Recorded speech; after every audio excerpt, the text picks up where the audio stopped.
Hello, good evening, good afternoon, good morning, wherever you are in the world. I'm Ruth Carter, the Liberty Coach, and I'm back again with another Parenting Live. I do hope and trust that you've had a wonderful week. It has been lovely here in the UK. We're just now having some rain and thunderstorms. I feel like I'm giving you the weather report of what it's like here in the UK. And if you are somewhere else in the world, I wonder what the weather is like where you are. You can always drop comments below. So, like I said, I do hope you've had a wonderful week. So, today our discussion is on economic rites of passage, where we're talking about money, saving, spending, and investments with our children. So, I'd like to know from you, how do you bring that discussion into your household? Does it come up in ways which we can teach and learn our children about money? Do you talk to them about savings? Do you have a money jar or a bank account for your child? And when do you open up a bank account?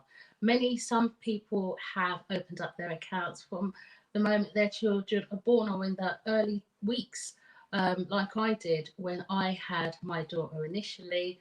Always made sure that they had a saving account to start off with.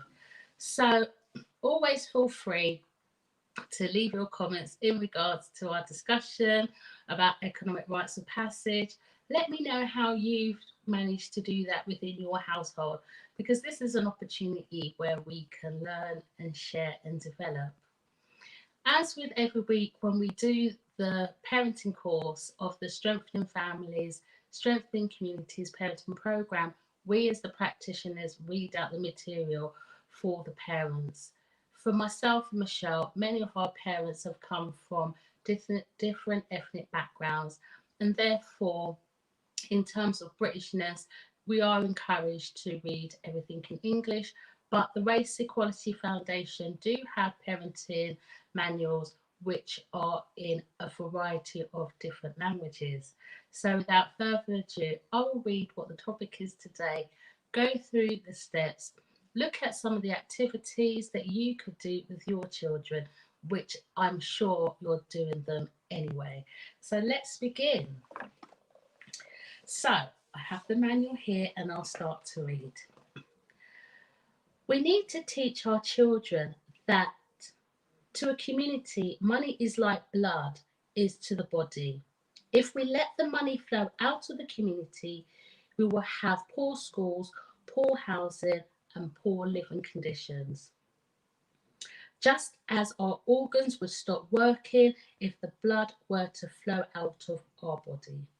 Our children must also learn the need to obtain and maintain a job as they pursue a career, and that building a career takes time. The suggested activities which follow will help you assist your child in making the economic rites of passage from childhood to adulthood. So, this gives us an analogy about the money within our community. Do our children know about those things? And when is the time to introduce it? Because this economic rites of passage more filters to some of the older children in terms of when we're looking for jobs and things like that, career paths. But many times that question is asked to children when they're much, much younger. You may have even asked, I definitely have asked the question, what do you want to be when you get older? I even heard my neighbour asking her daughter that this week, and you will see that in the blog post, how that transitioned. But it is a question that I do ask young people, especially when I'm doing work with them in schools, just to ascertain any future plans that they may have for themselves. Now, a lot of times we do need income to live, to survive, to be able to contribute within our communities. At this current time, where we are in a different phase of this pandemic, where we are moving around, people are re engaging in work, some are working from home, some are going into the office, all dependent on the job that they do. But definitely, the country has hit an economic crisis due to the pandemic. So is this something that we're talking to our children about?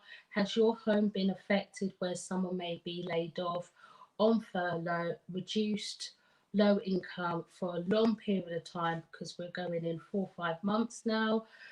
So has that had an impact on your family, and are you having discussions around about that? Because the steps that I hear do reflect the current situation, but it is also a topic that can be discussed with what's going on. So I'll start with the steps. Step one: help your child learn to manage money, such as spend, save, and invest. So, like I mentioned earlier, do you have a money jar, a piggy bank, something where children can put their little pennies, their little notes together? Because even now, I'm hearing that the tooth fairy fee has gone up. I think it's £5. I think when my children were little and their teeth were falling out, it could have been up to £1, I think £1 a tooth. But I'm hearing nowadays there's been inflation, it's gone up. But how do we help our children to save, to spend, and what do they spend their money on? When I do wellbeing programs in schools, I cover a topic on money and self-esteem, linking them together and looking at the career choices that young people are picking. Sometimes, like my son, you might not know what you want to do, but you definitely have an interest in spending, having a desire to have things. But how do you have that come about when you may have limited resources? So I think it's really good as parents that we speak to our children about their economic rite of passage, on how they spend their money, what they spend it on, how they save, what they're saving for, and how can they make investments, even from an early age. Some investments that families may be used to are saving bonds, where a few years back now, I think, say maybe 10 or more years ago, the government did have a scheme where they were giving bonds of £500 for each family. I do remember getting one payment, but they didn't follow through with the second. But still, that's an investment bond. I myself have got family bonds for the children, put in savings for 20 plus years so that they can have something for when they're at uni or whatever it is that they choose to do. So it is an important theme to talk about in terms of what you're spending on. Even recently, within this pandemic, we have had loads of petitions going, especially for things such as free school meals and a whole load of other situations pertaining to children. And now we're looking at petitions in regards to the A level and GCSE levels, which, in a roundabout way, if they get low grades, would have an impact on their future and what they would have maybe wanted to do as a career choice or going on to further education. Step two says, help your child obtain a job. So I know that with many of you on my page, you have young children, some have teenagers, and some might, like myself, have school leavers age and a little bit older. What we're looking here is about job search, interviews, and maintenance. Well, unfortunately for my son, which was quite disappointing, he left school. They didn't have a CV. I was like, where is your CV? He's like, there's nothing much to it. And I says, well, there wouldn't be because of where you are right now. But in most schools, and I've even helped implement them, where the children, students leave with a CV. But I can understand that with the schools having to shut abruptly, that certain subjects or areas may not have been covered. But I was under the belief that that was something that was done in year 10. Never mind, because what we did, we was able to use my daughter's CV that I helped her with when she left school, because it's just basic.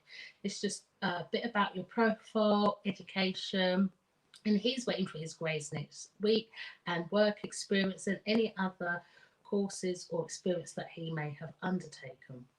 So, as parents, do we help our children with their CVs? Yes. Yes, we do. We help them to get to the next stage. We introduce them to job searches. He's 16 years old, he has his national insurance. We help them on their pathway of discovering what they want to do. My son didn't know what he wanted to do when I asked him at 10, 11, 12, 13. He really had no idea. But when he turned 14, he was starting to shape his ideas about what he wanted to do, how he wanted to contribute to the world with the gift that he has.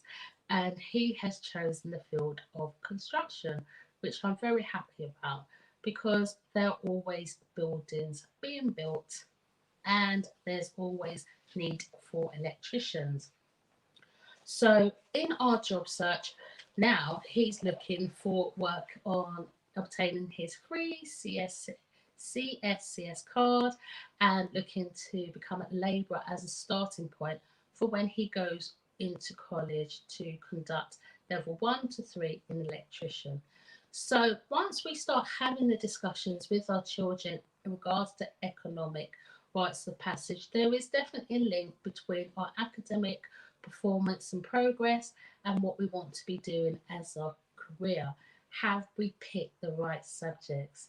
But because we're focusing on more on the economic side, I will go on to step 3, which says help your child set realistic goals while building a career. So I think it's very important that first the child must see where they want to be in their future.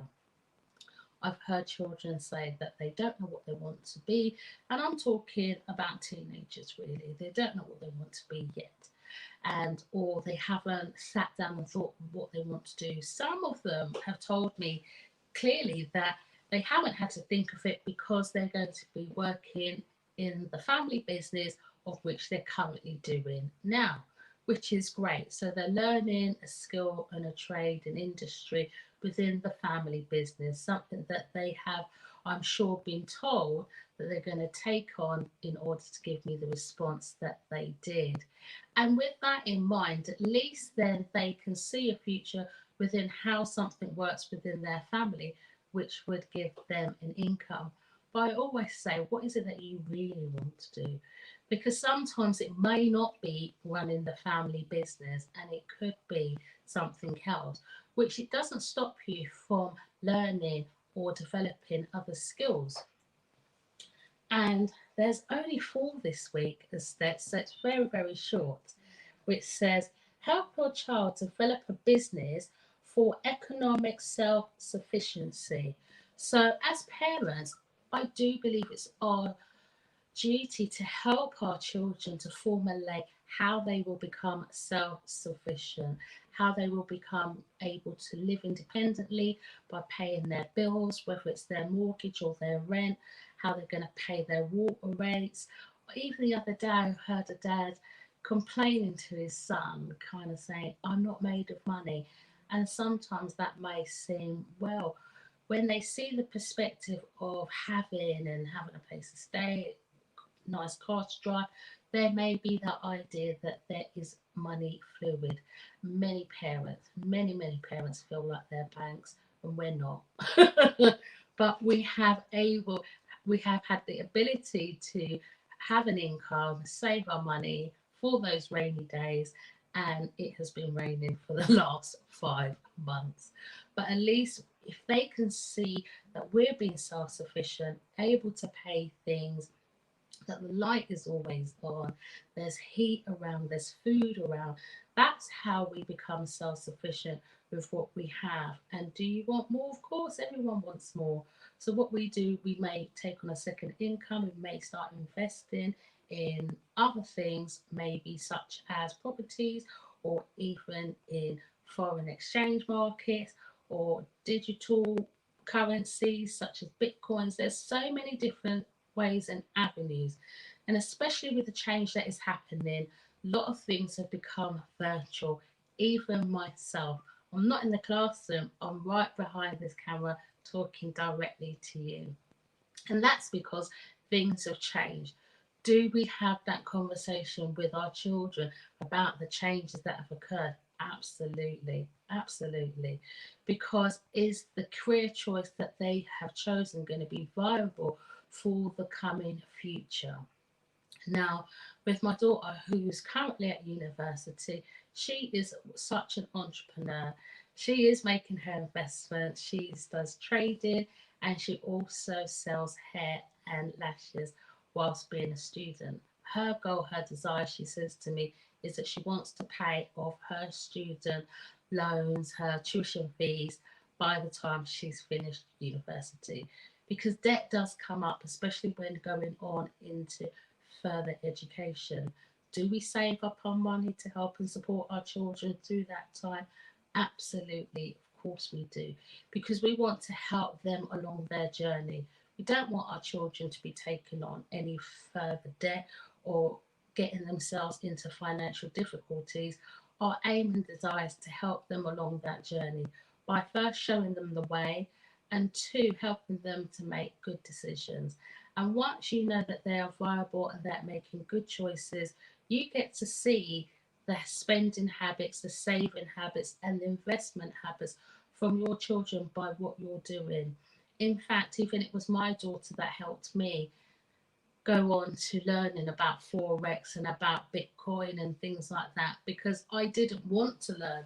But I'm glad I did. I took that opportunity and started to learn something different. So, the economic rites of passage is really an opportunity where we can talk with our children about finances, about what's going on in the global market, because now that things are opening back up, that's to boost the economy up again, but it is struggling. Will this have an impact on the future? Yes, if they're saying that we're currently in a recession and we do not know how long it will be for.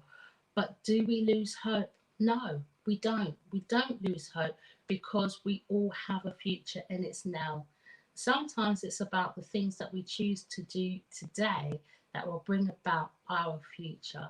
So always encourage your children to save, get a jar, money jar, savings account, bank accounts, and as they grow older and go through the phases, then they can become much more responsible over their spending and start using maybe a debit type card that's linked to their account where they can maybe buy their goods. My son is 16 years old, that's where he's at. He's able to put money into his own bank account, save up his money, get that all changed, put it into his bank account. Sometimes he's like, Mom, can you ping me £20? Yeah, it's done.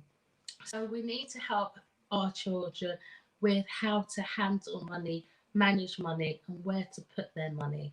And like it says, let's invest in our community. Let's put our money back where it is well deserved so that our schools, our hospitals, and our areas can flourish. So I hope that you enjoyed that delivery. It was very, very quick. And on the blog post, I have put up the activities. There are 14 to choose from, and due to time, I will just say one of them. Oh, which is one of the things that I've already discussed. Number 5 says, teach your child the purposes and uses of a bank account. Go through why they have one, why it's essential to have one, and it is part of our identity, like having our ID details of who we are, where we live, and a secure place to put your money. At least then, especially now, we kind of seem to be moving to a cashless society.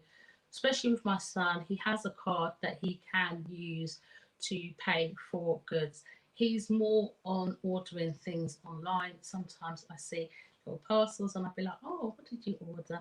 And more definitely it is some gadget or something to do with a game or a controller. Whereas my daughter, she invests a lot of her money in hair. So she buys hair products for herself and she also does that for her customers.